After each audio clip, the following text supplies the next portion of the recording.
नमस्कार आज न्यूज को स्वागत करुछु लिप्सिता आसला आउ एक बड़ खबर एकाठी हेले वर्षा अनुभव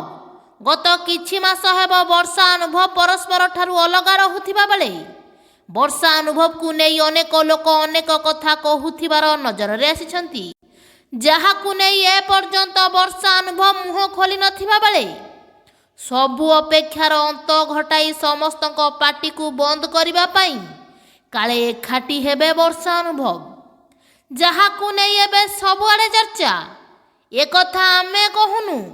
एक कथा वर्षा अनुभव को फैन माने कहउछंती सबु परिवार रे जेमिति झगड़ा अछि सेमिति एबे तांको परिवार रे किछि ठीक नाही दिन आसीबो जो दिन पुणी थरे एकाठी हेबे वर्षा अनुभव एमिति किछि कहउछंती वर्षा अनुभव को फैन जहाकु नै एबे सबुआडे चर्चा एमिति न्यूज पाइबा पई हेले सब्सक्राइब करंतु आरजे